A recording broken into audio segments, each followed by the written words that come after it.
What is going on, Wolfpack Nation? Welcome to another edition, y'all, of the Tuffy Talk Live Show. You got myself, Layton Smith.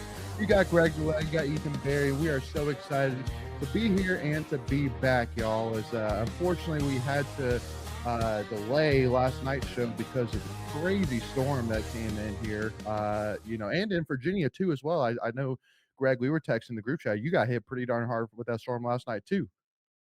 Yeah, I did. It was a mess. We had all kinds of trees and limbs and wires, and it was a mess. But today is much better. Well, Yeah. this morning was rough too, but we're good now.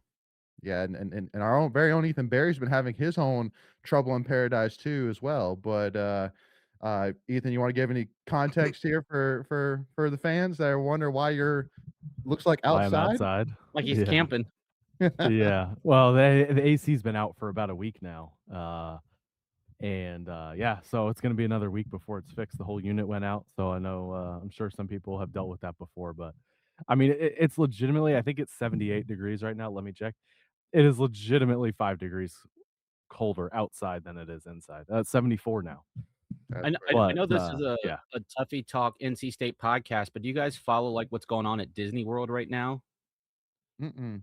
Like No. their most expensive lodging, like goes for like $300, $400, $500 a night, has not had AC for a week, and it's 95, 100 degrees there. So it could be worse, Ethan. You could be paying It, to sweat. it can always be worse. It can always be worse. But Yes, yeah, sir. today wasn't too bad. Yesterday was definitely the brunt of it. I mean, it was in the mid 90s all day, I think. So today wasn't too bad. Stayed below 85, so that was a win. There you go. A win indeed. So with that being said, Wolfpack Nation, if you've been with us, or if you've been with us before, you know the drill. But make sure you get any comments here in the chat, y'all, as we want to say, hey, to everybody who's here tuning in here with us live here. But wanted to jump into our first conversation piece here, which is actually something that's not really new news. It's been around. This news has been around for a while now. But talking about Duke Scott getting the #1 jersey honor for this upcoming season. Coach Doran put out a comment saying that Duke exhibits an elite work ethic and practice and training habits while also leading his teammates. Doesn't just uphold the standards, he pushes them higher. And I believe as well, and Greg and Ethan, correct me if I'm wrong on this, but I believe from my research that he's the youngest player to ever receive the #1 jersey during the Doran era, and to is the first offensive player to get it in 8 years since Stephon Lewis got it, back in 2017, 2018. I think J Sam had it, didn't he? But that was J-Sam had it. before. That was before He was Steph, if I'm not before? mistaken. Are you sure?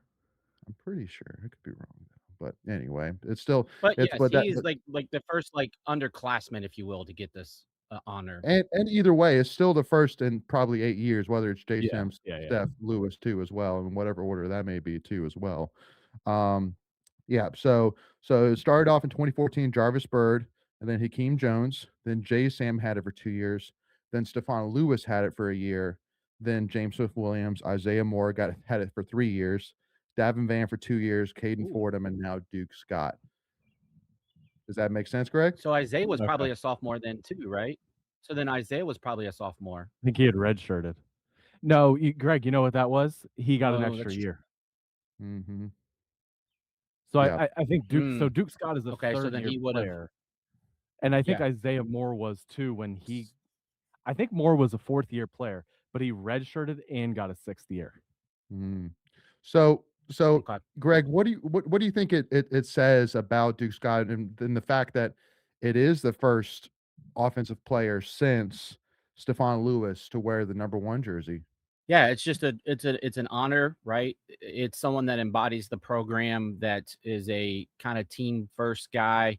Um, when we had Duke on, I guess it would have been his after he graduated, or maybe it would have been his junior year. I can't remember, but we had him on right Mhm. after he had committed to state, and you could just tell by his maturity at that point that he could, if he stayed the course, could be a prime candidate for this honor, and obviously, that's the case.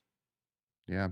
And Ethan, do you see this at all? Because I know, like, in the fantasy football NFL world, for example, people are always looking for reasons to invest more in a certain player because they believe that a guy maybe might be a bell cow type of player. Does him getting the number one jersey at all kind of make you lean a little bit more of, okay, maybe he's going to see even maybe potentially even more usage than, maybe you were expecting before he got the number one jersey? Well, I was already expecting a pretty big role here. I mean, you have Davion Gauss behind him.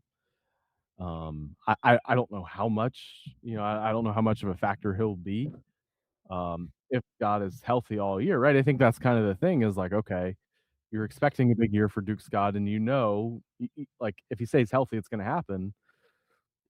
And if he is healthy, what does that mean for Gauss? I don't know. Like if it's, I mean, let's just call it 30 carries a game. If it's Mhm. 30, is Scott getting 18 to 20 and Gauss is getting 8 and Will Wilson's getting some, CJ Bailey has a couple. I don't know. So I already had pretty big expectations for Duke Scott just because we don't know what's behind him. I mean, again, Mhm. you have Gauss, right? Like you have that's fine. Um, so does that change it? I don't know. I guess my expectations in terms of role were already pretty big, but it definitely confirms what how the staff thinks of him and what sort of player and role model, I guess, to the other players, the example that he sets. Because again, like you look at some of those comparisons, they weren't necessarily the best players on the team, but they were leaders, right? They were big names who were front and center all the time, right? Isaiah Moore, it felt like he was the heartbeat of NC State's program for years. Mhm. And James Smith Williams, right? Like after you lost all those defensive guys, what happened? It was James Smith Williams, so Caden Fordham, kind of same thing. Not necessarily your best player, but like leaders of the team who you have a ton of responsibility both on the field and off. Mhm. Yeah. Yeah, and Greg, obviously with Duke, like there's going to be an expectation that when they announce the captains, more than likely, I would be shocked if CJ Bailey is not one of those captains. And I know on last one of the episode that Ethan and I did last week, one of the things we were talking about with CJ Bailey was how going into the season, you don't want CJ to quote unquote lose a game for you, but you do expect him to win some games for you this year. Do you at all feel more confident now that, they are definitely, talking a lot about, Duke Scott and the fact that he is going to wear the number one, presumptively, probably going to be a team captain. So again, like, I kind of look at Duke Scott saying, okay, hey, if we add what we saw from him last year, and now you're learning more about him in terms of what he's like off the field by him getting that number one jersey edge. Like you got to feel pretty confident in saying, okay, well, hey, I feel like that the expectation from an offensive standpoint between Duke Scott and CJ Bailey is that there's going to be a standard of you guys are more likely going to be able to win us some games this year, and we're going to expect from both of y'all that you're not going to lose games for us either. Yeah, I think Was so. that for I me? I'm mean, having lag issues. Yeah, you're good. Go ahead, Ethan. Sorry, bud. yeah, I think No, go for it, it's a Ethan. lot of it's both, right? Like you need those guys to carry you, but you also look at the schedule and you're like, okay, I don't know that I see a better quarterback than CJ Bailey on NC State's schedule. Maybe Mhm. JKS. I'm not even going to try and pronounce his name. Just imagine that I said it well. Cal's quarterback is what you're Cal. saying. Yeah, yeah, Yeah. Cal. Yeah, Mhm. he's really the only one that you would say, okay, you could see it now. Maybe somebody pops up and has a better than expected year, but you're banking on those guys. You You wouldn't put are. Mensa on that list? Well, they're not playing Mensa. He left. He's at Miami now. Mhm. No, but you're just saying in general that on our schedule is what you're saying. On the schedule. Yeah. In terms Got of you. the Sorry. ACC, for sure. Yeah, in terms of the ACC, I definitely think Mensa's ahead. I'd probably put Mensa at number one in terms of college quarterbacks, but yeah, I mean, Yeah. those are the guys that you need. Like you're banking on them. What do you Mhm. have on the offensive line? I don't like. Do you feel okay about it? I guess. Um, Wide receiver, you don't really know. You feel like you have a good Right. idea with CJ Bailey. I mean, you've got 2 full years, right? It's hard to find guys that you've got 2 full years of expectations now, right? And Duke Scott, I mean, we have high expectations for him based off of 2 games, Mhm. so there's a lot on those guys' table, right? And maybe somebody else steps up and alleviate some of that. Maybe the defense ends up being better than expected, but yeah, it's going to be a lot on those two guys. And Greg, before I let you come in and give your answer to that question too as well, I want to hear it in the chat too as well. Like I'd kind of already asked this question, but do you think this is more of a prediction about a big season that Doran thinks that is coming up for Duke Scott, or is this more of a leadership distinction? Just kind of which route do you kind of see this number one jersey being, or both? Let us know too as well if you think this is both. But Greg, yeah. So your answer about just like Ethan's saying, going into the season with the offense, you feel extremely confident about two things: Duke Scott, CJ Bailey. So what is you think this number one jersey distinction do for Duke Scott, and your feeling about the offense heading into the season? Yeah, I think this is more of a leadership. I don't think this recognition has ever been about productivity, if you will. I just think that it's the guy that embodies the spirit of what Wolfpack football, one pack, one goal, hard, tough, together, all those mantras. Uh, and then if you get the production to go with it, that's just a cherry on top. Yeah. No, I completely agree. Excited for what's coming for Duke Scott. I mean, a guy that had 196 yards rushing in one game last season, and man, had a crazy big hit highlight. I remember seeing in person versus Wake Forest as well. So, and also too, last year got put a number 66 on the freaks list in college football last year too as well. Again, a short, stocky guy that has some ridiculous numbers in the weight room. So excited to see what this guy can do. But also too as well, y'all, if you're new with us, besides putting your answers here in the chat, make sure if you haven't already, make sure to hit that subscribe button too, as well as it's free to do. Really help support the channel, and make sure to hit that like button too as well, so we get this live stream out to as many people here as possible. But I want to move on here to really the highlight of the thumbnail, the big kahuna here, which is talking about the ACC win totals here. One big distinction I want to go ahead and make is because somebody asked about it in on Twitter to us, which is yes, basically almost from the jump, the win total for NC State was set at 7.5. But there was an early line that was put out because I think we even saw this last year. And Ethan, correct me if I'm wrong, but I believe last year the win total was 6.5 with a lot of juice on one side. And so basically what this line ended up being is that the win total originally was put at 6.5, with like the over being at like minus 174, which is like extreme lineage on the Yeah. over, until it eventually moved to 7.5 to where it is now. So I'm not lying. Yes, it probably from the jump when most people saw it was at 7.5, but at the very beginning stages, it almost basically kind of was set up as like an alternate line, if that's what you want to call it, for all the Yeah. better people out there in the world here. So, but yeah, Ethan. So well, here I'll start with you, Greg. Here on this, I know you've been dealing with some lag issues, my man. But you know, do you think that because last year, and I think most years, the win total's been at 6.5. Right now it's at 7.5. Do you think this is at all Vegas having faith in this team and saying that this is maybe a better team than we're giving them credit for, or do you think this is more around the schedule?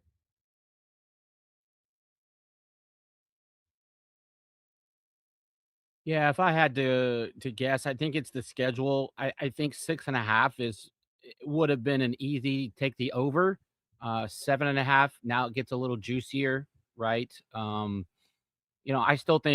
think there's still an easy, I won't say easy, but a good path to 7.5, which means 8 to get over that. That's 8-4 in the regular season. Minus the Vanderbilt game, your out of conference is pretty easy. You open the season on the road. Your 3 of your first 4 games are P4 games. So you got to get out and get going. There's no slow ramp up. With 2 of those being on the road, and then on the back end of the season, you've got Carolina and Florida State, or I'll reverse those: Florida State and Carolina. And there's a good chance, based off the last couple of years, those teams could be looking forward to the off season or basketball season in both of their cases. Or coaching searches. You do have a West Coast trip or Mhm. coaching searches. Absolutely. So yeah, I think 8 8's definitely doable. If I was a betting man, I'd take the over.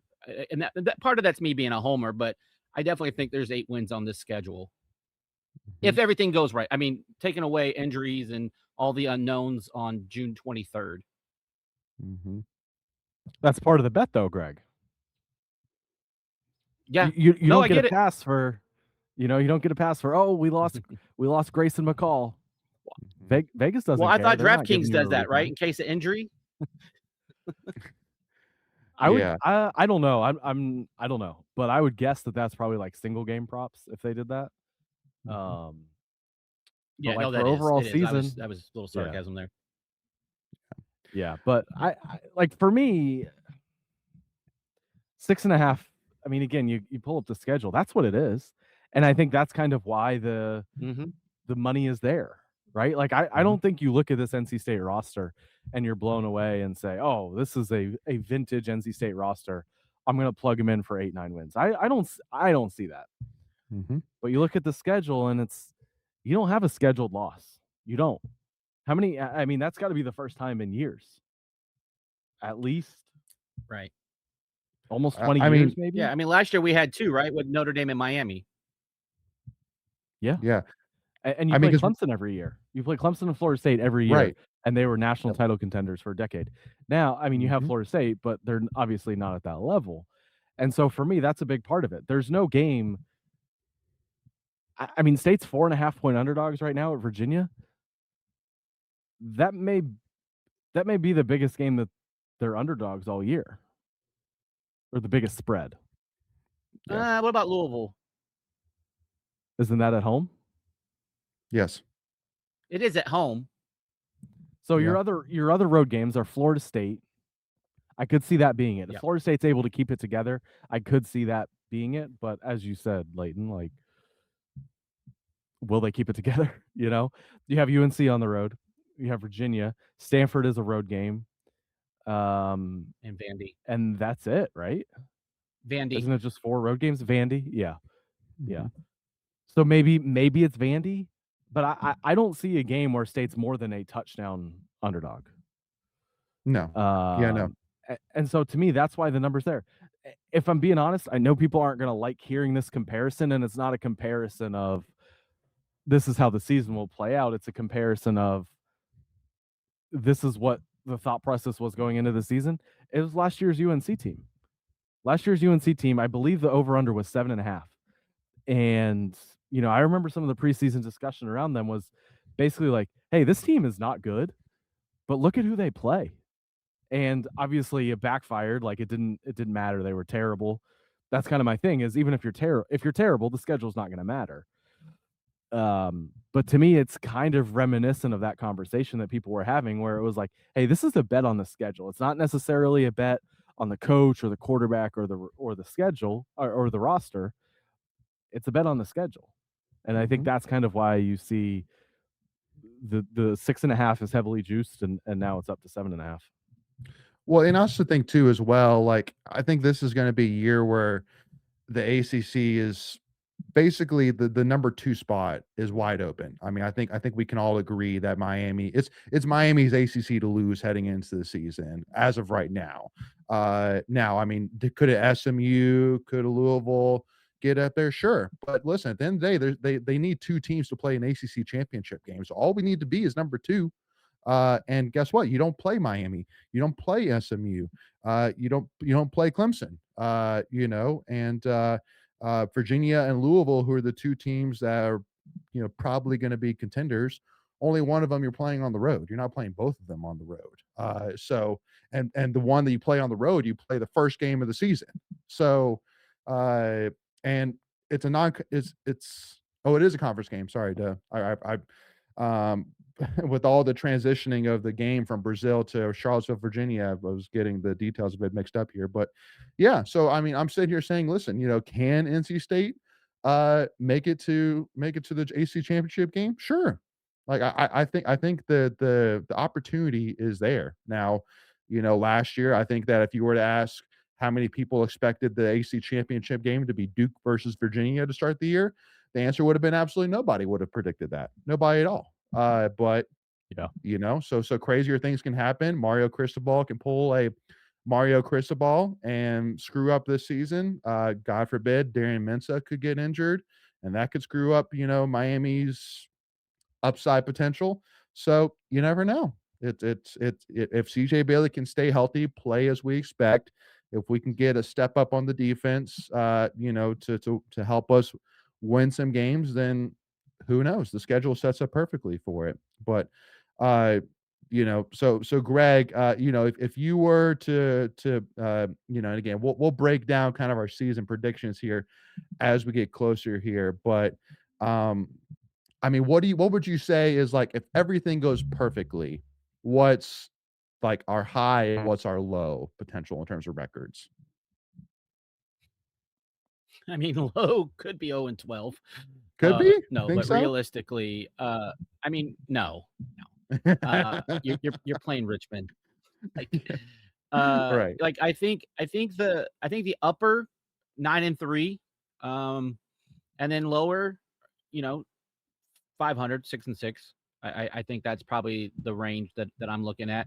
You might be able to squeak 10 in, but like State just doesn't do that. So I have a hard time saying, 10 regular season wins.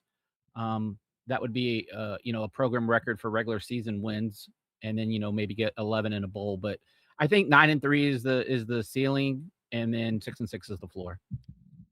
Okay. Ethan, what would you say to that? Well, I don't want to spoil what we were going to talk about later, and what I Sure. meant to talk about on the Patreon. But with NC State being labeled the 23rd best home field advantage in the country, that was by EA Sports, right? That was for the Yeah. video game, right? Yeah. Right. Mm-hmm. To me, when I look at it, you've got to get back to taking care of business at home. State got away from that. I think they lost. It was 4 out of 5 home games. I'm going to do something on this coming up. Yeah. But they got away from it. Before because that, we had remember- like won 16 in a row. Yeah, it was. I think it was over 20 at one point. In terms of Was games it? in a row. It's either 16 or 19. Yeah. It was a few years back, but it's been a few years now. Yeah. It was when we lost to BC that ended it. Yeah. So to me, can you take care of business at home? Because that's where I see the toughest games. Louisville and Duke.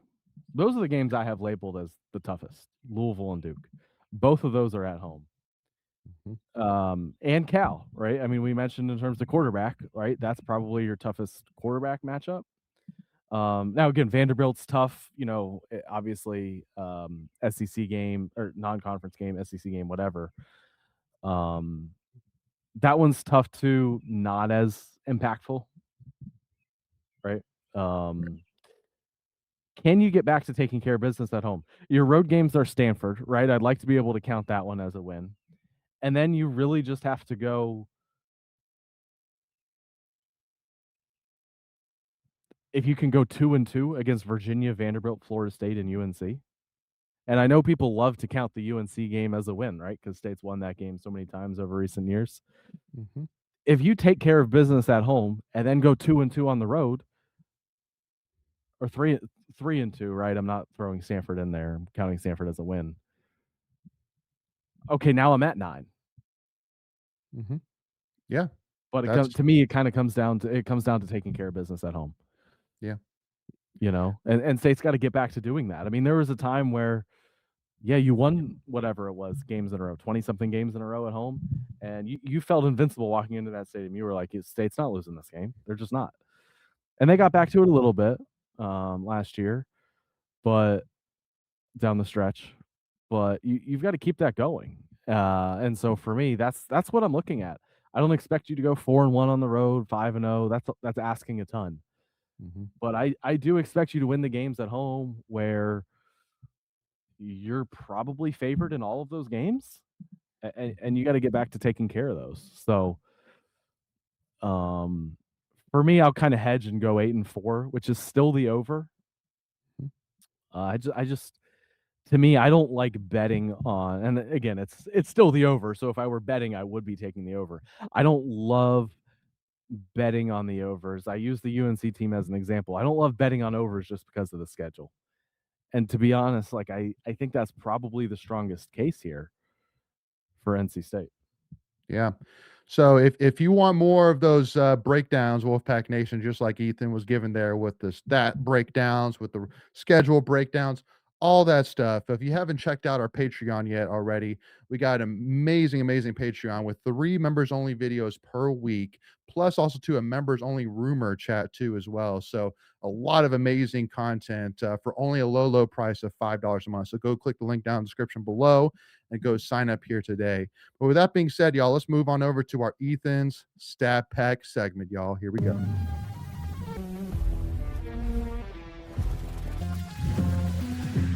A big thanks, first of all, to our amazing, amazing sponsor here, Alpha Wolf CPR Trainings, for sponsoring our segment, Ethan's Stat Pack.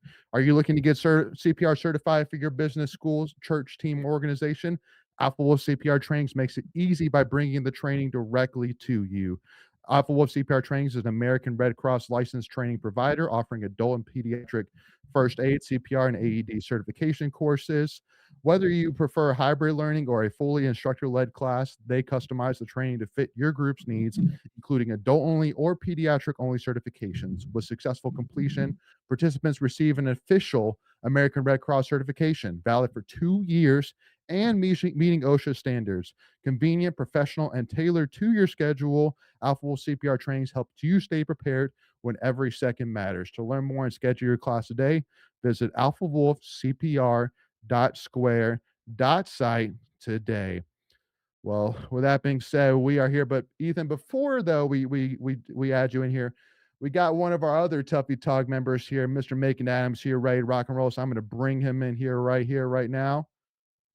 Once we flip on over here, What's going on, guys? What's going on, good sir? Not much, guys. Good conversation on the live stream tonight so far. Yeah, man. Glad to have you here, brother. So, Me too. Ethan, man, give us your stat of the week, man. Well, I'm still in baseball mode. Greg, you and I have been talking a lot about baseball. Yeah. Always in baseball mode. I promise I'll start switching over once we get closer to football. Greg, what's the biggest thing you and I have been talking about what this team needs? I'm gonna go electricity, power. Yeah, power. We talked about it. NC State was 15th in home runs this year in the ACC out of 16 teams. Not good. They hit 29 home runs in ACC play. They did hit 80 on the year, which is not bad. But we talked about it. A lot of that was stat padding. 15th in ACC play. Last year, they were 14th with 63 home runs. Huge dips. Not good, Bob. Not good. Huge dips. In 2024, let me frame it to you this way. Kozart, Makarevich, and Pennington. So 2025, they hit 63 as a team. In 2024, do you want to guess how many those 3 guys combined for? Kozart, Makarevich, and Pennington? I'll take a guess if you want me to. Here, let me take a guess first and see like how outlandish mine is, if that's okay, because I'm sure I'm way off here. I'm gonna guess between the 3 of them, 45. Yeah, the 3 of them total. More than that. Okay, what you got, Greg? I'm gonna go 57. Macon, you got a guess? Well, I'm gonna say somewhere between. I'm gonna say like something like 35. Way more than that. Greg, you're closest. 61. I was gonna go 60. I'm not even kidding. I was like, I think it was 60 because I know AMAC had 24. I think Pennington had 23, and then Kozart was the one I couldn't remember. Which Pennington also had too 18. Kozart had 19. 18. Shout Okay. out to Pennington too as well. I think he just got moved up from single A to double A, if I'm not mistaken. He correct? did. He did. Yeah. That's anyway. We'll come back to that. Yeah. Sorry. Go ahead, Ethan. Clear need for me. And by the way, just for good measure, you want to know what NC State did in 2021 when they also went to Omaha? Power. They led I the guess. ACC in home runs. I think they had like 81 that year. No. They had more than that. They had like 90. It was more than that.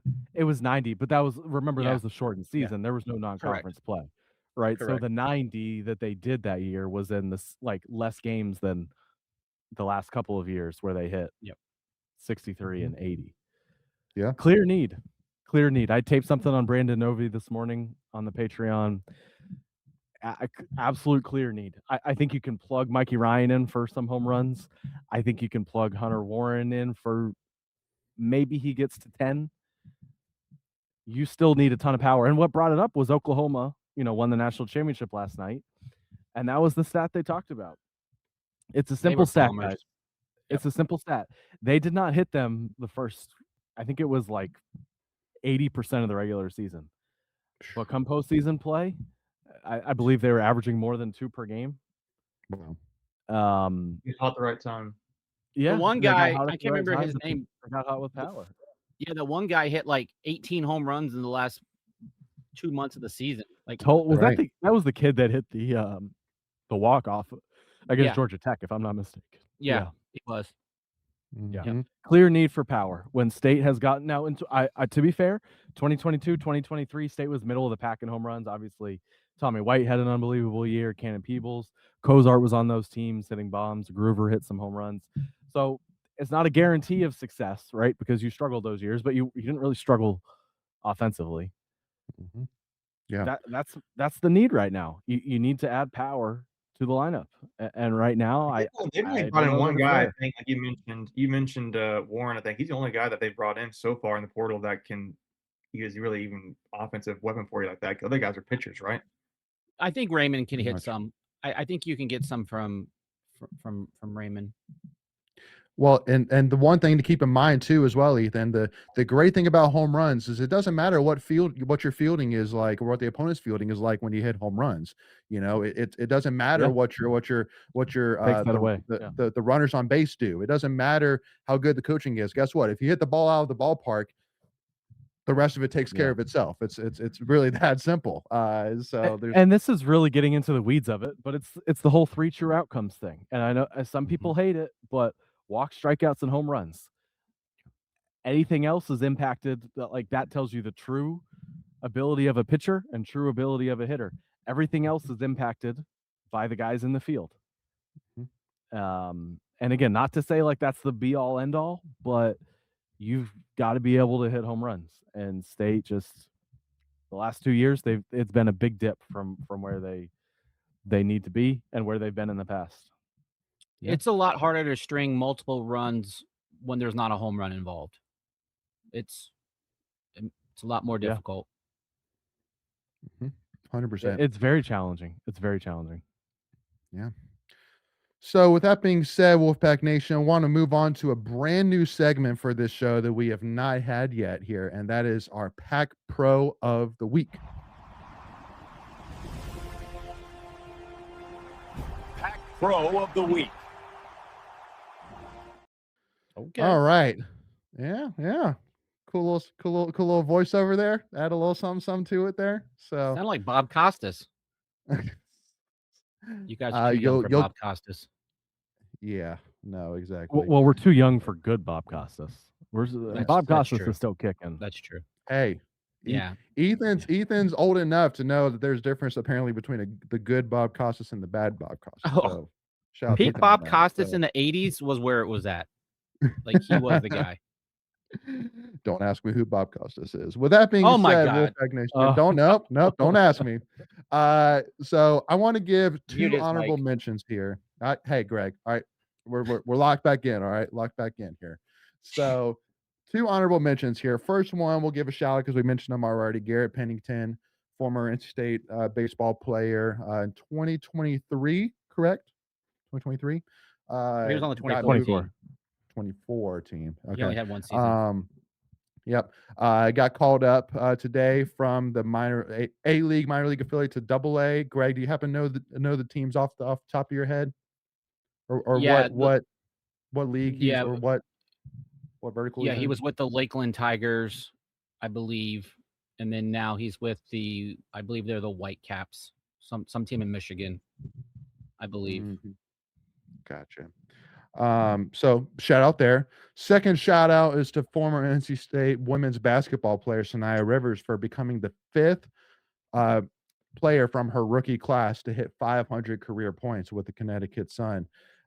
Making, obviously with how let's be real, cutthroat the WNBA is in terms of making a roster, but not only just making a roster, but staying on a roster. The fact that she's able to hit that 500 career point mark, shows that, I mean, she's going to have a solid career as long as she stays healthy in the WNBA. And in my opinion, that's one of the biggest things NC State has been needing for so long is a footprint in the WNBA. And you have that right now with Sanaya Rivers, adding it to what Isaiah James is doing too as well.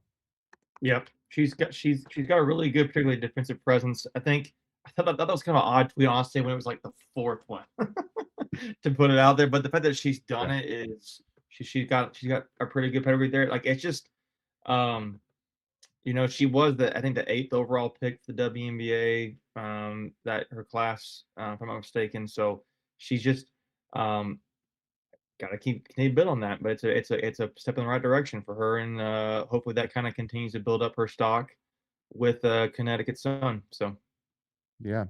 And real quick before we get to the main Pack Pro of the week, I did want to ask a quick question here to my man Ethan here. Hopefully that laptop is plugged in, man, so it can give that screen enough light juice to keep you lit for the rest of the show. Brightness up, yeah. He's working in the shadows. Yeah, he's working from the shadows. If you're watching on YouTube, you understand what I'm saying right now. So, but no, in my opinion, the Pack Pro of the week has got to go to Mr. Trent Hidlay. Qualifying for a second straight spot on the U.S. senior world team at 92 kilograms. And on top of it, too, beating former fellow NC State wrestler Michael Machiavello, who won a national championship at 197 pounds. I have to switch the conversion in my head between kilograms and pounds. Be like, no, not 92 pounds, 197 pounds, and swept him 2-0. And so, Ethan, and we're gonna go and put this out there. Probably from the wrestling perspective, it's gonna be mostly Greg and I talking about this. Am I correct, Ethan? You are correct. So, for those that are Mostly unaware, might be a stretch there. yeah. So basically, for those unaware, how qualifying for the U.S. senior team works is that there's a long process to it, but really it all cultivates in what's called Final X, which is basically the finals with 2 wrestlers for each weight class. And basically what they do is they do a best of 3 series. And basically, if you win 2 out of 3, you qualify. And so there's different routes for each spot on how you qualify for that spot. But Trent sweeping, again, former state wrestler, national champion Michael Machiavello, 2-0, definitely is extremely impressive, because also too, there's a 4 or 5 year age gap between the two as well.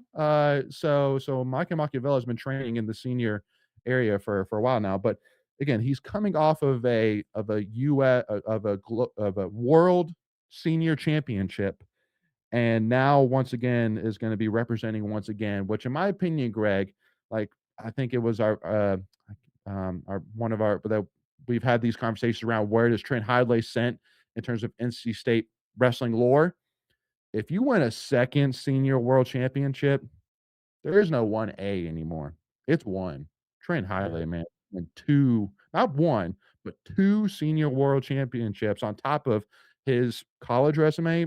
It's unbeatable at that point. If you could do it twice, not just once, but twice.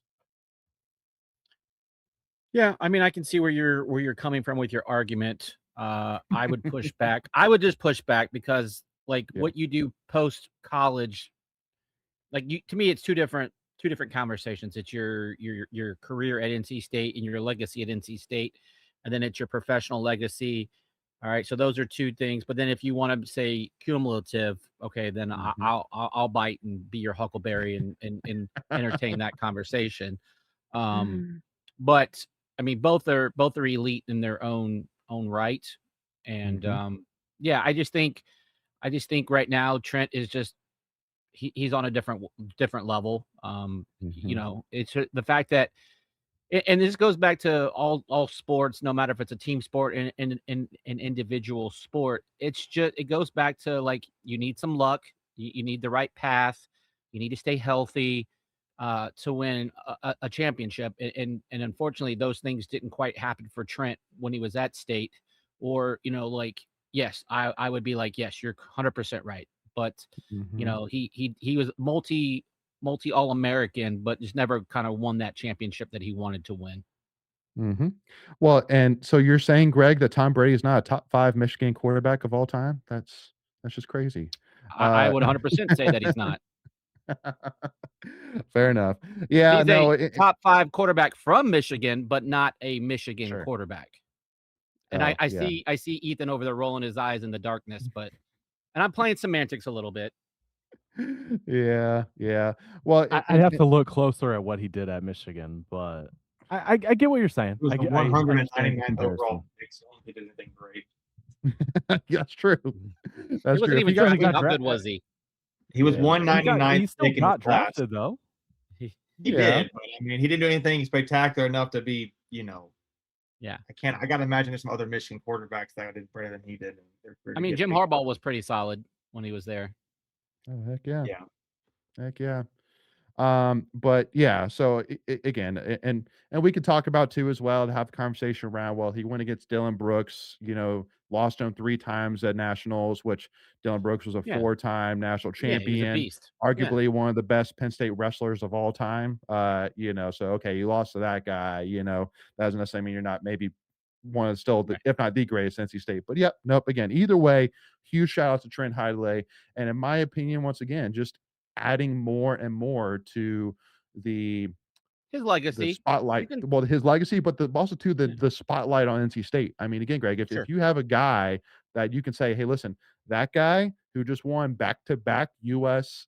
Senior World Championships, yeah, he went to NC State, and Yeah. he trains at NC State. Like, if you Mhm. want to train against that guy, come to NC State. Like, Pat Papoli's just like, heck yeah, I'll take that. Yeah. Sounds like a plan to me. So, Yeah. Hey, but real yeah, quick, so if I can just do a correction on the Garrett Pennington thing. I did have the Whitecaps right, but he was actually getting promoted from the Whitecaps. It wasn't to the Whitecaps. So he was going from West Michigan Whitecaps to the Erie Seawolves. That's double Just A. wanted to make that correction. Yeah, high. So if people don't know, A has 2 different levels, low A, high A. And for some reason, I was still thinking he was at low A at Lakeland, but it's actually he was at high A, so it's high A to double A. there you go. Yeah. So if you accept Greg's apology there, do us a big favor, hit that like button to let us know that you forgive him, and we'd appreciate that. So Yes, because I will not get sleep tonight if I'm not forgiven. Well, it's exactly. like it just fight him. Exactly right. So with that being said, Wolfpack Nation, it's time to move on to one of our favorite segments of every single show, which is our tweet of the week.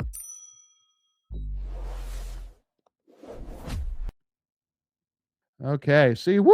I did it right. Let's go. I'm learning, y'all. I'm getting better. You see that? I'm getting better, y'all. It was a low bar. Oh my gosh. Come on. Hey, if you're gonna throw it at me, I'm throwing it back. Oh, hey, God.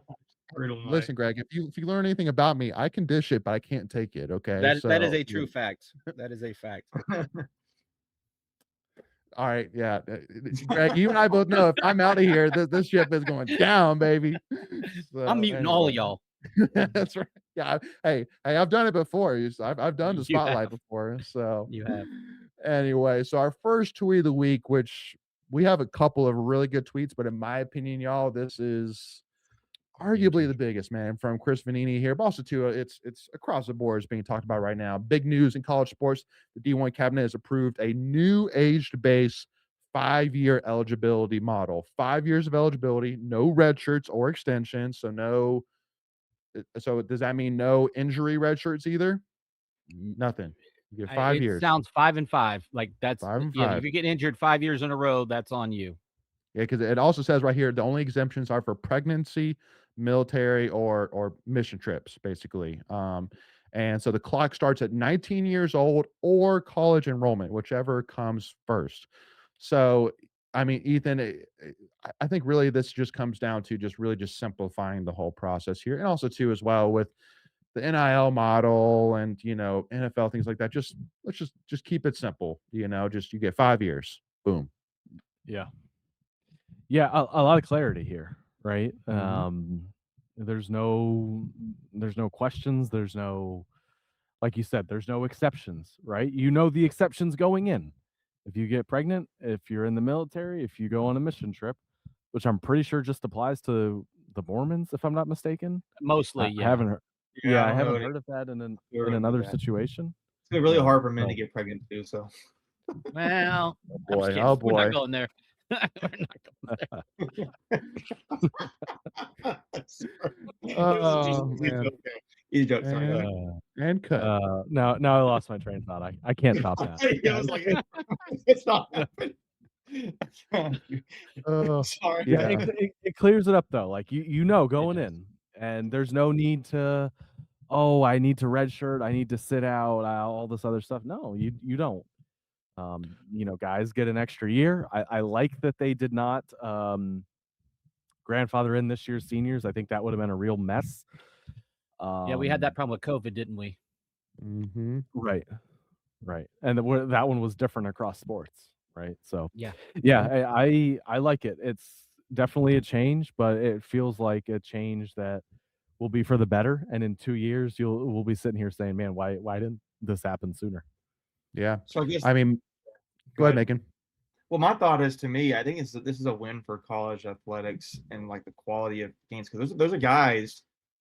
I was texting some other buddies of mine. There's guys I can think of on the basketball and football side that think about, like, they're not eligible now, obviously, but they, like, if this rule been applied to them, like a Mo Diarra, like this would have been huge for a guy like him to come back, or a Casey Morsell on the basketball side. You know, even back 10 years ago, like, I don't think CJ Leslie didn't get drafted in the NBA, like, or Scott Wood didn't get drafted. Like, those have been huge things. Football side, longer draft, but there's a bunch of guys that you could see, hey, their draft stock, like a Kelvin Harmon, he could have come back, when he was available. I'm just kind of curious, does that mean a guy like Paul McNeil's got 2 years, hypothetically, if he wanted to stay, which he's not going to, because he's probably his stock's too high, but something like that would be pretty awesome for NC State basketball. Well, they cleared that up. They put that into the, like, there's another screenshot that kind of goes with this, but they don't get, like, if this is their third year, they don't get 2 more once this is enacted. Oh, okay. Like, So it's not like they're a junior now. Yes. So Okay. basically, it goes into effect now, but it really pertains to next year when that class comes in, with the age based and all of that stuff. Right. Mm. Okay. Yeah, I was just thinking, like, how, like, some of those guys that are fringe draft picks, it gives them another option to come back for another year. I just think the one question I had, I did not see it clear for me, was, does this include injuries? So yes, it's 5 and 5, no matter what happens. No matter what. Okay. Okay. Now, the one question I have, if I can That jump seems in a real little, quick. yeah. I feel like sometimes if someone gets, like, really hurt, there could be exceptions there, I would wonder. But in this case, the wording is there are no exceptions. So Yeah, And you can't start question- with exceptions. You can't start with Correct. exceptions, because that's when you Correct. open it up. right. So this has to Right. be it. Like, this has to be, there's no exceptions. Yeah. Yep. My only, I I'm think it's a good thing for basketball sports. So go ahead. and I would assume this is 5 and 5 consecutive years. Like, I don't, Oh, like, yeah. to that point, like, if you get injured, that doesn't count against you. Or if With the you, exemptions being or if you go military. professional, that doesn't mean you can come back, right? And I think that's the big thing, especially with the whole basketball situation. That's kind of was starting to get out of hand a little bit. I think that kind of addresses that problem there with this eligibility rule. Well, and also too as well, I think that honestly from a coaching perspective, and like I think this really opens up everything, because now it's not a, well, like, which I think we all have agreed that now in today's day and age, there's no reason to redshirt anybody. Just just don't even worry about it. Just put the best 11 players in in football on the field, put the best 5 players on the court, period. But so now it's even more so, like, yeah, like there basically is no redshirting. There is no, well, should we burn his red shirt? Like, nope, just Just play. If he's the best option to make the play, put him out there. Period. So I think it's good for the college athletics. I think the quality of the sports will go up because guys want to stay longer that didn't have the option to and they'll otherwise. get So. paid. I think we saw that with COVID, right? When guys were able to stay, you saw the caliber of games. When you had COVID plus NIL, right?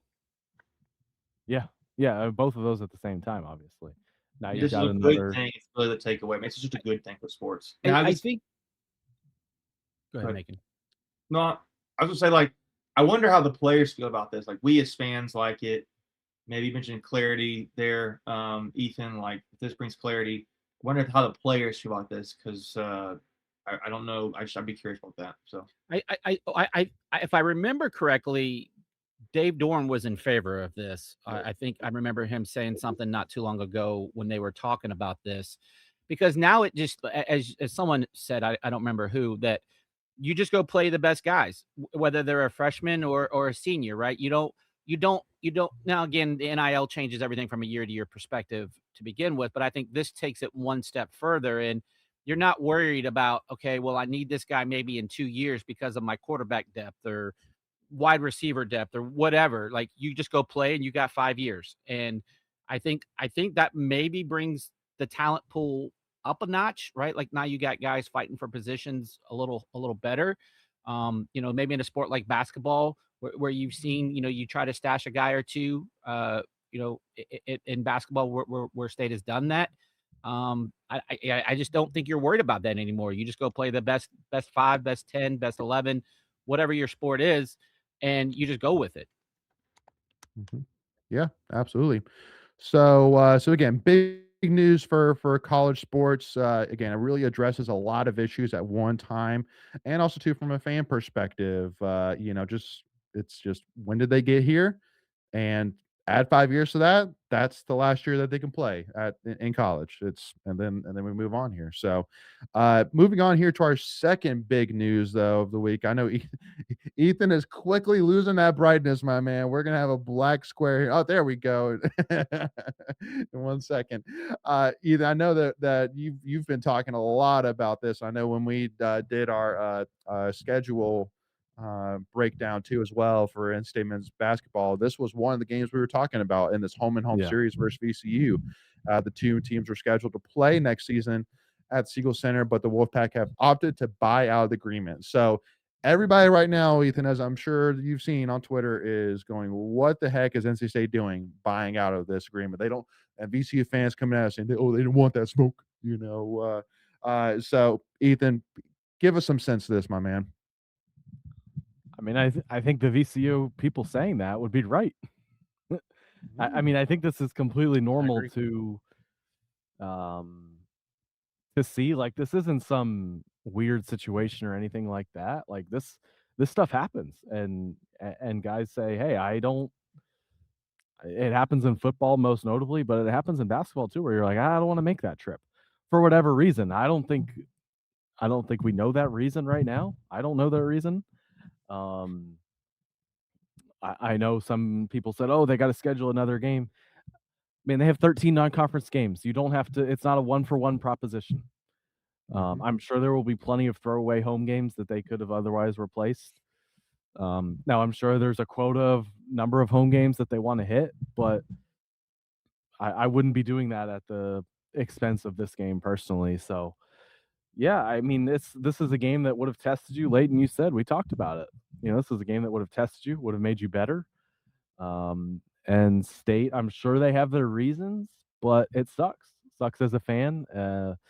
Both for a cool game to go to, but also for, evaluating your team. I've been vocal. I don't really think stacking wins really matters.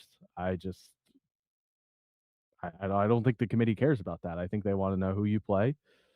So I'm bummed out about this one. Yeah. Greg, what's your thoughts on this when you first saw the news break out?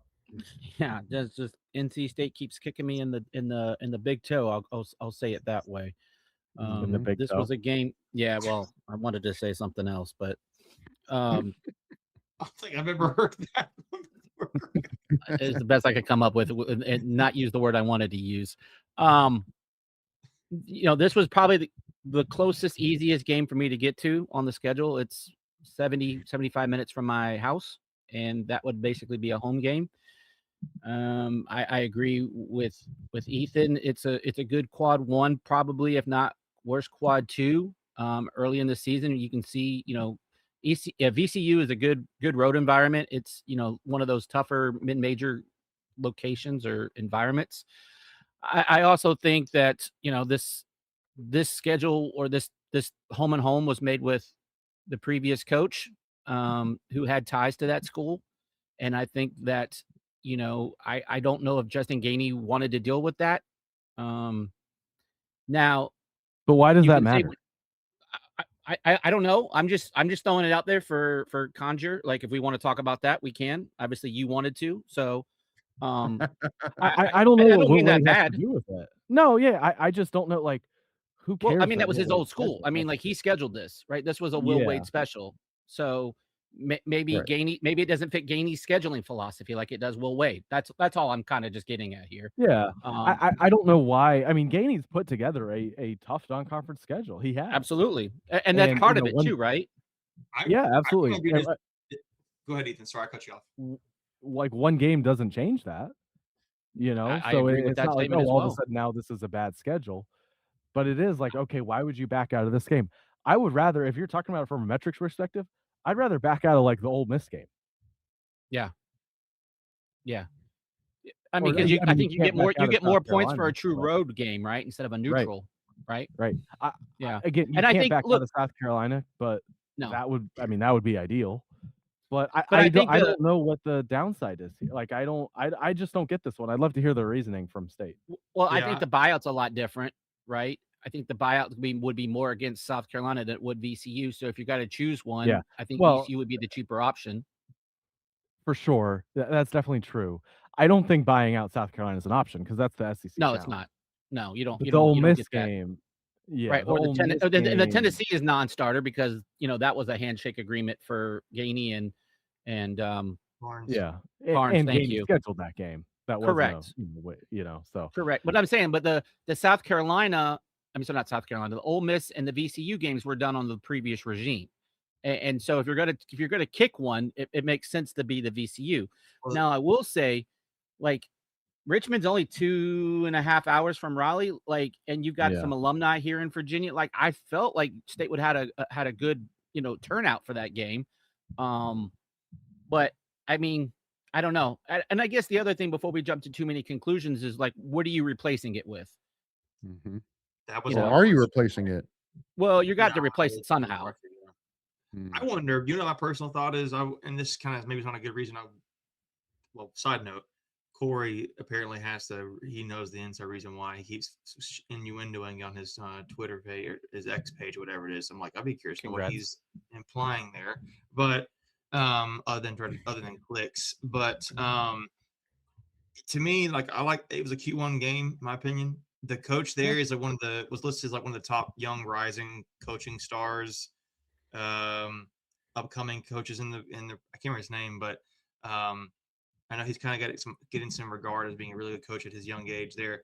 I know that State's got a really tough non-conference schedule, and I just wondered if this was something that he was wanting to maybe do. I don't know. I do something sounds very softer, but I don't know why he would do that. 'Cause But it's I a don't buy Q1, that you don't really argument. lose anything. If you lose a Q1 game, you don't really lose anything. Well, Like, I don't. I just don't buy that argument because you look at Carolina a couple of years ago, they scheduled tough. You saw State kind of scheduled tough last year. Like, I don't think that one you could game make makes the or breaks. argument. Go ahead. You could make the argument. You're right, Greg. It doesn't make or break it. You can make the argument State made the tournament last year because of their non-conference schedule. 100%. And again, it's not to say that this is going to be a bad non-conference schedule. I don't think it is. And yeah, maybe it gets replaced, I guess, if those guys are right. We'll see. But you don't have to replace, like, you're allowed to schedule more tough games. There's not a quota on you can only schedule so many tough games. I don't think there's a home game coming. I know some people have brought that up. I don't think that's happening. I don't think it's being replaced with like a big home game, that would make some sense to me. If you were like, you know what, we're playing a bunch of interesting games away from home, but not at home, but not in Raleigh. To me, Fair that would point. make a little bit of sense. I don't, and maybe it happens, but I don't think that's the case. I think you're going to see a pretty soft non-conference schedule at home. And I mean, again, like you've already got half of the schedule, right? So you've got the two Baja Mar, you've got Tennessee, you've got Ole Miss, you've got South Carolina. Suppose you've got 8 more to play with. Supposedly there's one more coming. Like I said, if they're right. So then you've got 7. I'm guessing it's might be 7 bye games. Megan, you got a final thought on this? Clip that. No, it is very interesting. I'm sure. I imagine Gainey will maybe. I wonder if he would talk about it because it's kind of getting noted at some point. Briefly, just kind of say a little bit about it, but probably he won't say anything till maybe you'll just know until the next thing is booked. But I just didn't see it as like if you play that game, win, you get a Q1 win. If you lose a Q1 game on the road, nobody's kicking you for it. So I just didn't see what you're not gaining from playing that game. So, And it costs you $200,000 to get out of it. technically, Like, we're yeah. not I even mean, talking about it's the like money. Like, I know it's chump change in the grand scheme of things, it but is, yeah. Yeah. I mean, let's put it this way. Reporters have long-term memories. So I guarantee you which when it doesn't matter how long Gainey puts off his next press conference, I guarantee you at the next press conference, it's going to get brought up. Now, does he actually say anything? That's another thing, but he will be given opportunity to answer that question. That is for sure. And Ethan, do you remember when we did the basketball schedule breakdown? Do you remember which out-of-conference game I forgot to bring up that you had to bring up for me? Was it this one? Yep, VCU. So I jinxed it. Sorry, y'all. well, you were Uh, foreseeing it. You were knew. foreshadowing Yeah, you knew. Exactly. yeah. I jinxed it. I foreshadowed it. Whatever So you which want to game is call it being replaced with? it. Kansas. So anyway, with that being said, Wolfpack Nation, we're going to move on here to a huge signing, literally and figuratively here. Yeah, huge guns. and- My gosh. yeah. And Ethan, say it for myself and the fans once again. It is pronounced As far as I know, it's Shaw Hall. Shaw Hall. Yeah, Shaw Hall. Now, if So I'm wrong, it's not my fault. yeah. We're gonna quote tweet that forever. Just a little blurb. Yeah. Shaw. Shaw. But yeah, so Macon, I know you always love talking basketball here, man. So Shelton State transfer was looked at by a lot of big school shooters. Like when I even looked up Shaw Hall on YouTube, there was probably like 10 different videos from Arkansas people talking about him.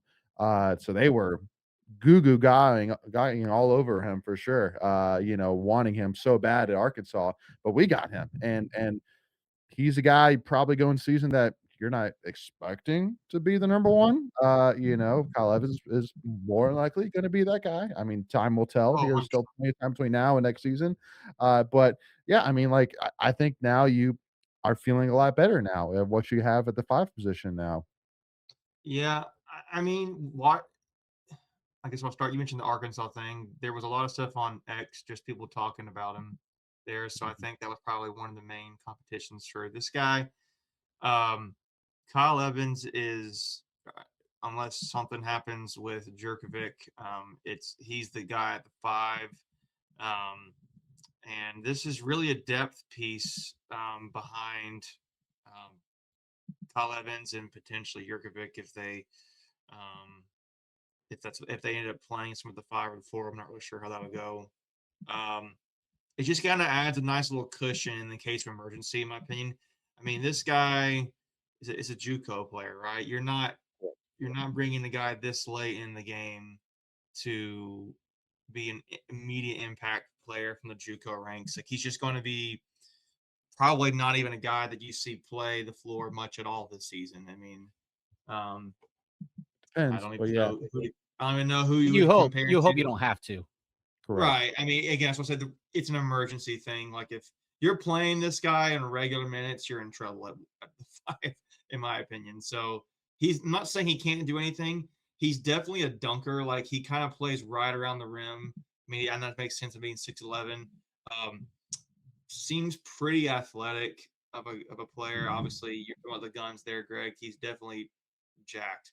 But You know who he reminds me of? If you guys remember myself, Sean Kirk. I can see that. Sean Kirk is more of a small forward. Yeah. I can see that. I can see that. Just very raw. Yeah. Dunk. John Kirk was a dunk machine, Mhm. but I don't.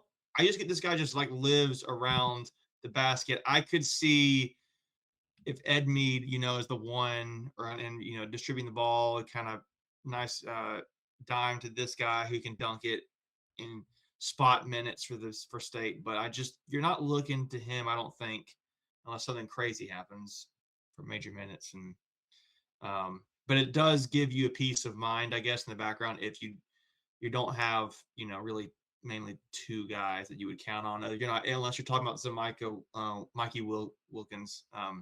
Maybe he's playing some of the 5-2. So it's just an option as an emergency piece for you, but very athletic piece. A good cheap flyer on a guy to see if he pans out for you. I don't know how his rebounding stats were there either, but he definitely looks like I think he averaged just under 10 points a game in his JUCO college there. So I think it was something like 4 rebounds a game or something like that. Yeah, I had him at 8. 8. Okay, so I was wrong. So he's pretty decent rebounder, and that would be good for his size. So that's all I'll say about that. Like to pick up for what it's probably worth, what he means to the team. I like the addition. So. Ethan, anything you would add to this? No, I think Macon hit it on the head. Not big expectations, but sometimes you bring guys in and they exceed, your expectations. I think it's hard to, look at what he did at a JUCO and say, okay, this is going to translate. The stats there aren't super reliable. Like some games, it just says, oh, we played 1 minute, but then he's got, 8 points and 5 rebounds or something like that. So I don't know how reliable those are, but like I said, you said what, 9? Was it 9 points making and 8 rebounds? 9.6 or something like that. 9.4. Yeah. Okay. So yeah, you don't bring him in with a ton of expectation, but again, things change. Muhammad Diarra is example 1A. Last year it happened twice with Paul McNeil and Kadir Copeland. It'll probably happen again this year where you have somebody who you're like, man, I don't know. Like, to me, the 8-man rotation is pretty clear, at least going into the season. But again, things will change. And if I had to guess, somebody who's not currently in the rotation will end up in the rotation by the time you really, get into the meat of the season.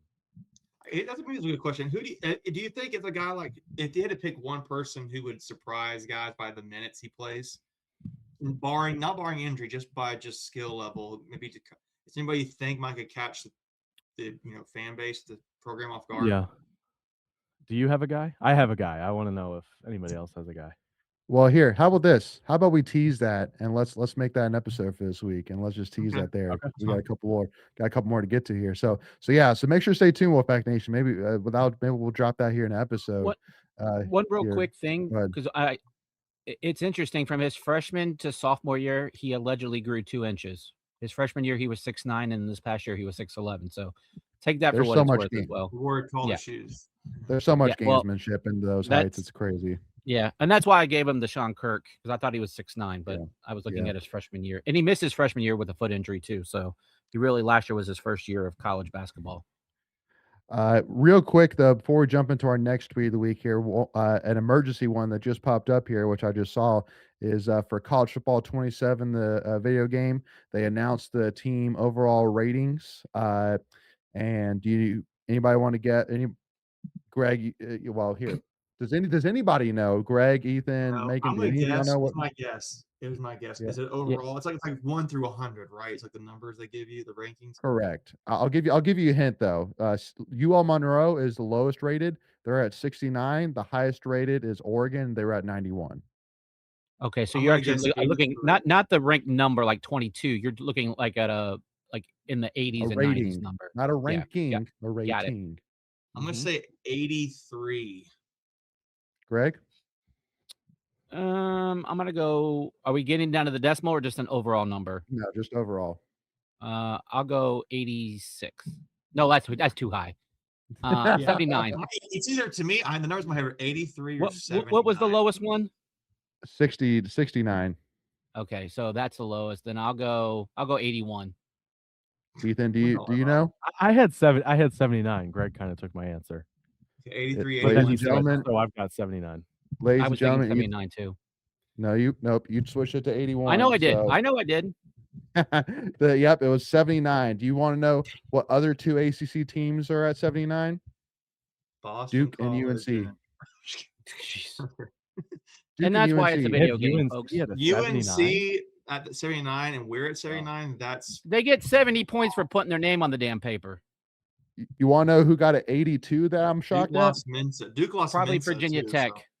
so. FSU. I was gonna say Virginia. FSU Oh, got what gosh. number? Yeah. FSU What got did you say? 82. So we were the third lowest in the ACC. Is that what you're saying? So Miami got an 88.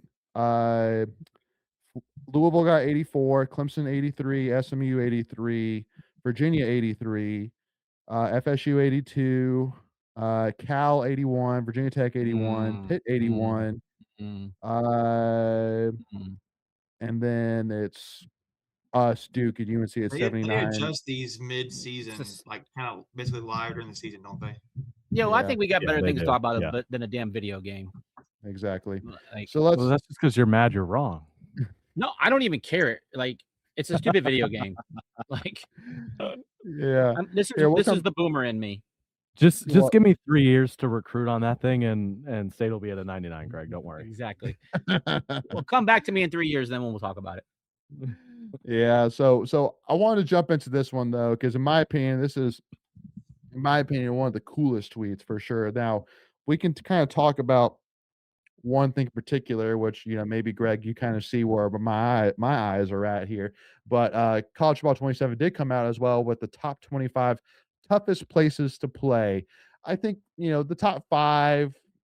I I'm mean, actually Florida shocked I State, can't- sure you were in the 90s. Well, so all right. So my eyes are on the 21, 22, 23.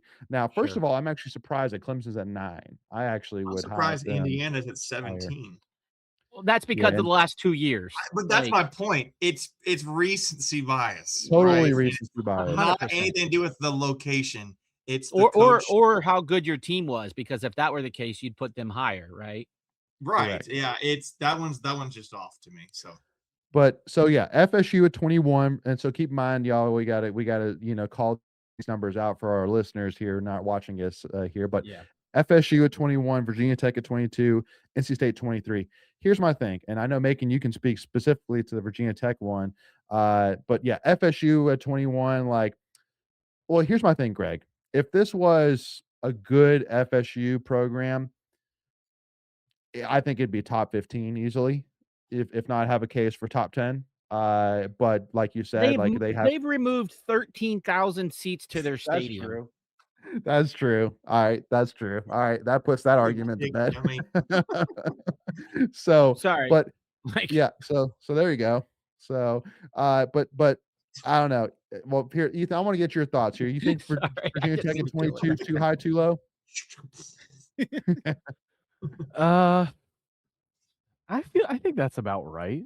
Virginia Tech's a pretty Indiana's not 17. No, Indiana's not 7. The one that sticks out to me is Mississippi State. I don't know what Mississippi State is. Greg, I don't know if you went to that game a few years ago. I didn't. You can hear it through the TV, man. But yeah, But they I have don't know how. That was a game that. Well, and I think that's what they were basing Wilson- it on, right? Those stupid cowbells. what was Like, his it makes a name? lot of noise. Right. I don't know how. I don't know how you're allowed to get away with that. Yeah. To me, Indiana's too high. But again, it's like, okay, what is this? Is it recency bias? Is it how have you performed at home? Because that's a much different equation. If it's just completely subjective, like, oh, this is how loud we think it is, or how loud it's perceived to be. I mean, I think Oregon's too high. Like, Who's Oregon's not not- on this list that it's should not be that on big this of a list? stadium. But here's my Oregon, thing. from what I've heard, is like unbelievable. It's one of the it's loudest. Okay. incredible. It's a Yeah. bucket list for me for sure. Oregon. Here's my thing though, y'all. It's so clear. Here's my thing. Here's one thing we know for sure. Indiana being a 17 means that their home record over the last 1 to 2 years is a big factor in this ranking. And the fact also too why Oregon is at number 6, because Oregon's had such a phenomenal home record over the last few seasons. So that's one thing I want to keep Yeah. in mind. Now, with that being said, Oklahoma being at 11, I don't Yeah. know, about that. Greg, how many of these places have you been?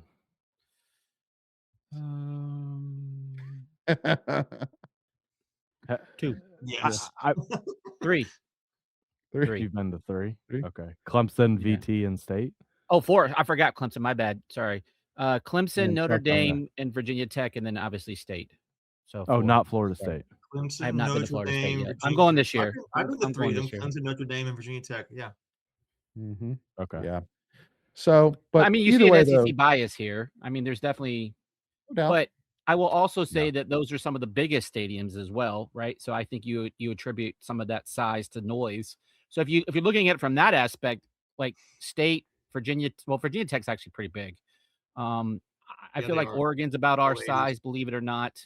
I think Mississippi State's around our size. Washington, I think, is around our size. But everything else is in the 80s. Or Indiana's probably smaller than us, if I had to guess. Yeah.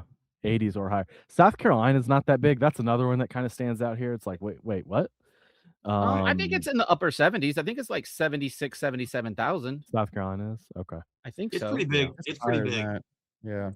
Yeah. But I mean, dude, the sandstorm, man. It's when it's nighttime, it's incredible. I'm I trying to ain't think gonna who's lie. not on this list. 77,000 for on this Bryce. list. Okay. Well, here's my thing though, Macon. Before we talk about who's not on this list, that should be. Let's be real. Michigan, Oklahoma need, for the love of God, to switch. Like just from a tier perspective. Like in my opinion, I've heard the big house is kind of quiet for it's how big it is, like relative, right? I mean, yes, yeah. you have over 100,000 people, but I heard like they only get big up for like Michigan State and Ohio State and maybe Penn State. Like the rest of the time, they say it's fairly quiet. But if we're talking about home records though, I too, think- as well. I I mean, think that Well, applies that's to not the most question teams. of this. It says toughest places to play, not but home record. again, why would Indiana be at 17? Because also too, it factored into this has been home records. It has to be. That's the only answer of why Indiana's at 17. Go ahead. Again, why are we talking about a video game? Go, Ethan. Greg, go ahead. bud. you really hate video games, don't you? You gotta give the people what they want, Greg. Okay. Yeah, right. How Make big sure do you not think to Indiana not to bring that Stadium up is? next week. How big do you 45. think it is? It's a little bigger than that. 45. It's smaller than Carter Finley. Really? You're telling me that Indiana is louder than Carter Finley? No, shot. they do have someone. I heard someone said they have the largest alumni fan base in the United They States. do. do. That's a true That's statement. huge. The team that's missing off of here for me is Nebraska. Yes, Mhm. I would Agreed. agree with that. Did you know that if you want a fun fact about Nebraska, when they have a home game, it becomes the largest city in all of Nebraska? I believe it. Yeah. Yeah. No, and I've heard that before, but I totally believe it though too. Yeah. Yeah. Nebraska not being on here, but again, like That's a good one. huge shout out to NC State. In the home environment that we've created. Now, with that being said, we can have some conversations around, if the student section was there for all 4 quarters, maybe we'd go up for spot or 2. But that's a conversation for a different day here. So Well, and I will say this, if we can close on this, and I hope we can get him on the program as our annual guest. But Eric McClain has said that Carter Finley is the toughest place he's ever played, and that's Ooh. from a Clemson player, having actually played in Carter Finley. So that should count for a few extra points. Yeah. So our last tweet of the week here to wrap things up here, NC State baseball quote tweeting picture of Rod Brendamore at the Hurricanes parade wearing, and you can't really see it here in the picture here, but because it's actually a video, so it's just a still shot from the video, but he's wearing his Wolfpack hat, and NC State baseball quote tweeting and said, "We recognize that hat." To which I'm sitting here saying, come on, NC State baseball Twitter handle, just tag at Tuffy Talk now. That's where this is coming from, is from all the buzz around. Well, okay, Rod saying, oh, it's just like the Wolfpack hat was in my car. I needed to wear a hat for the parade, and I just happened to grab the NC State one. So. I don't know, just another funny one here. Well, and Greg. baseball is tweeting it because that's the Wolfpack baseball font. Like the cursive, the cursive is owned by the baseball team essentially. Like you don't see any other sport wearing the cursive. Can Are we we get that shocked hat y'all in that Greg pointed circulation? that out? I love it. That's good. I didn't think about that. Go ahead, Ethan. Can we get that hat in circulation? Dude, it actually has been. Oh, They've sold that I at think I've seen the that baseball red and games. white. If they had a red and Yeah. white shop too, Okay. that looks familiar to me. Possible. I don't know, but I definitely have seen that cursive font. Maybe not that specific hat, but with that font, I've seen them sold at the Doak before. There you go. In fact, I got Yeah. an NC State T-shirt right over here that I bought. I've never seen a T-shirt with that Wolfpack font on it, sold by Adidas. I found it at Academy Sports. Ooh, I love that. Good. Awesome. So with that being said, Wolfpack Nation, wrap up there. But fellas, anybody want to raise a hand for a final thought here? No? Sure, I'll do it. Greg, what you got, bud? There was Big jump. another tweet that we didn't get a hold of that they're passing a new rule for players to transfer after coaches leave. There'll be a 15-day window. Oh, and that's right. Kind of, yeah. That's good. So that'll be something that'll be coming out here. I don't know if it's already passed or if it's on the bill to be passed, but that could be something I that like we that. see coming out pretty quickly. I like that. So with that being said, Wolfpack Nation, we'll wrap it up there. But really, again, as always love and look forward to these Tuffy Talk live shows, and appreciate the patience as we were dealing with the huge storm that was coming through last night here. But again, if you enjoyed this episode, and if you are loving what we've been doing, because we've been putting out a ton of content on YouTube specifically. Actually, I think we came out with a new video every single day last week. So if you haven't already, make sure to hit that subscribe button. So that way, first of all, you're notified whenever we release any of our new videos and our new content. But secondly, as well, because it really helps support the YouTube channel as well. So do us a big favor, hit that subscribe button. If it's light enough for you, smash it right now. And also hit that like button too as well. So that way the YouTube algorithm will pick it up and it'll get out there to even more NC State fans to enjoy this content here as well. And make sure to give us a follow, Tuffy Talk Now, on Twitter, Instagram, and TikTok. But also too, and probably as importantly, make sure to go check out our Patreon too as well. Only $5 a month, 3 members only videos a week from our Mr. Ethan Berry, plus also to our members only rumor chat too as well. So a ton of content there for only a little of $5 a month, y'all. So with that being said, though, Wolfpack Nation, we appreciate y'all. We'll be back this upcoming Monday night for another Tuffy Talk live show, and we'll talk to y'all then. As always, though, go Pack.